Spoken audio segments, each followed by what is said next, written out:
اعوذ باللہ من الشیطان الرجیم بسم اللہ الرحمن الرحیم الصلاۃ والسلام علیک یا رسول اللہ والسلام علیک یا حبیب اللہ۔ تاجدار ختم نبوت زندہ باد زندہ باد زندہ باد، لبیک لبیک لبیک یا رسول اللہ صلی اللہ علیہ وآلہ وسلم۔ من سب نبیا فاقتلوہ من سب نبیا فاقتلوہ من سب نبیا فاقتلوہ۔ السلام علیکم ورحمۃ اللہ وبرکاتہ۔ الحمدللہ میں خیریت سے ہوں اور آپ تمام دوستوں کے لیے دعا گو ہوں کہ اللہ تعالیٰ آپ کو بخیر و عافیت رکھے۔ اللہ تعالیٰ تمام مسلمانوں کے رزق مال جان کاروبار میں ترقی عطا فرمائے۔ کل جو واقعہ ہوا بحریہ ٹاؤن کا، جس میں بحریہ ٹاؤن کے گیٹ پر ایک بڑی بلڈنگ کو آگ لگا دی گئی اور اس میں کافی سارا جو ہے نقصان ہوا ہے۔ سب سے پہلی بات تو یہ ہے کہ یہ جو نقصان ہوا ہے ہم اس کی مذمت کرتے ہیں، کیونکہ اس میں جو ہے بحریہ ٹاؤن کا کوئی نقصان نہیں ہوا، یہ لوگوں کا نقصان ہوا ہے جو انویسٹر ہیں جنہوں نے پیسے لگائے ہوئے ہیں۔ لیکن جو باتیں چل رہی ہیں میڈیا پر، یہ تصویر کا صرف ایک رخ دکھایا جا رہا ہے اور حقیقتاً جو ہے وہ کچھ اور ہے۔ بحریہ ٹاؤن کا نام کوئی ڈھکا چھپا نہیں ہے، ملک کا مشہور معروف نام ہے، لیکن متنازع بھی ہے۔ ایسا کوئی کلیئر نام نہیں ہے کہ جسے بالکل جو ہے کہا جا سکے یہ بزنس مین ہے یا بھئی اس طرح کی کوئی کاروباری پارٹی ہے۔ یہ ایک قبضہ گروپ بھی ہے، اس میں کوئی شک و شبے والی بات نہیں ہے۔ راولپنڈی اسلام آباد میں بھی انہوں نے قبضے کیے، لاہور میں بھی انہوں نے قبضے کیے اور اب کراچی میں بھی ان کی یہی صورتحال تھی۔ قصہ کچھ یوں ہے کہ آج سے کوئی 4-5 مہینے پہلے سے یہ لوگ جو ہے کراچی کے گرد و نواح خصوصاً ملیر کے علاقے میں یہ سندھی لوگوں کے گوٹھوں پر قبضہ کر رہے تھے۔ مختلف جگہ پر جو ہے مزاحمت بھی ہوئی، جھگڑے بھی ہوئے۔ 8 مئی کو ایک واقعہ ہوا جس میں مقامی لوگوں نے مزاحمت کی تو 3 لوگوں کو گولیاں ماری گئیں۔ یہ گولیاں بحریہ سیکورٹی نے ماری۔ اس پر پیپلز پارٹی کی جو منتخب قیادت ہے، جو MNA ہیں، عبدالکریم جوکیو، وہ موقع پر بھی پہنچے۔ سندھ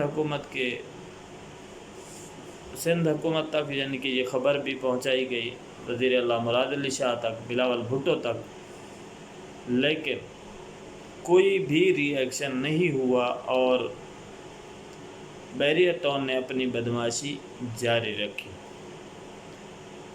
اس سلسلے میں PTI سندھ کے جو لیڈر ہیں حلیم عادل شیخ، وہ بھی بھرپور آواز بلند کرتے رہے ہیں۔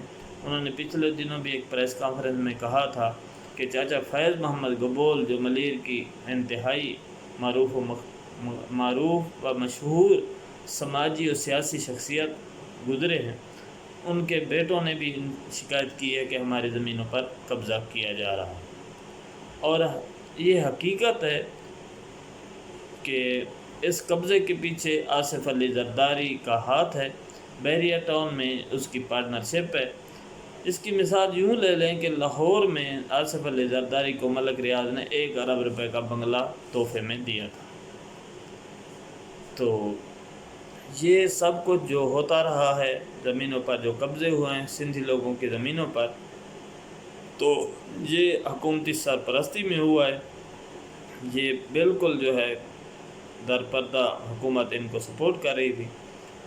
تو جو سندھی قوم پرست پارٹیاں ہیں وہ تو موقع کی تلاش میں تھی، تو انہوں نے جو ہے اندرون سندھ سے 25,000 کے قریب لوگ اکٹھے کیے اور احتجاجی دھرنے کا پروگرام بنا کر وہاں جا کر بیٹھ گئے۔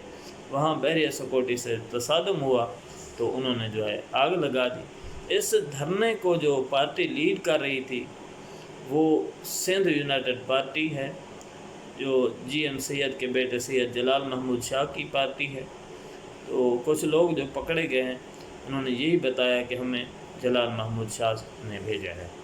تو سندھی قوم پرستوں نے جو ہے آگ لگائی ہے، تو کافی سارا نقصان ہوا ہے۔ لیکن میڈیا جو ہے وہ تصویر کا صرف ایک رخ پیش کر رہا ہے، دوسرا رخ جو ہے میڈیا نہیں دکھا رہا۔ تو میں نے یہ کوشش کی کہ تصویر کے دونوں رخ جو ہے آپ کے سامنے رکھے جائیں۔ تو یہ ایک حقیقت ہے کہ پیپلز پارٹی چاہتی ہے کہ ظلم بھی ہو اور امن بھی رہے۔ تو پیارے بھائی، یہ ناممکن ہے۔ جہاں بھی مقامی جو لوگ ہیں ان کو جائیدادوں سے، زمینوں سے بے دخل کیا جائے گا تو اس کے خلاف لازم مزاحمت ہوگی۔ کیا یہ کوئی فلسطین ہے؟ کیا کراچی جو ہے یہ کوئی کشمیر ہے؟ اور یہ کوئی سندھی جو ہیں یہ ریڈ انڈین ہے کہ امریکہ کے سفید فام باشندے جو ہیں ان کو نکال پھینکیں گے؟ یہ ایک خونی انقلاب کی بنیاد ہے جو کل رکھی گئی ہے۔ اور آپ اگر فیس بک پہ جائیں تو سندھی جو پارٹیاں ہیں قوم پرست، ان کے فیس بک گروپوں میں یہ بات چل رہی ہے کہ وہ دوبارہ بھی حملہ آور ہوں گے، دوبارہ احتجاج ہوگا۔ کراچی جو ہے ایک بار پھر جو ہے وہ آگ کی لپیٹ میں آئے گا، اور پیپلز پارٹی کی جو حکومت ہے وہ آگ سے کھیل رہی ہے۔ تو یہ جو ہے آگ ان کے گھروں تک پہنچے گی، سندھ حکومت کے دفاتر تک پہنچے گی، اور ابھی ایم کیو ایم نے بھی میدان میں آنے کا اعلان کیا ہے۔ تو اس سے آپ اندازہ لگا سکتے ہیں کہ معاملہ اتنا سیدھا سادہ نہیں ہے جتنا کہ جو ہے میڈیا میں پیش کیا جا رہا ہے۔ ملک ریاض دہشت گردی ہو گئی ہے، ہم بھی مذمت کرتے ہیں، لیکن یہ بھی سوچنا چاہیے کہ یہ ہوا کیوں ہے۔ تو امید ہے کہ آپ کو سمجھ آ گئی ہوگی۔ اللہ تعالی ہمیں حق اور سچ کے ساتھ کھڑا ہونے کی توفیق عطا فرمائے۔ آمین ثم آمین۔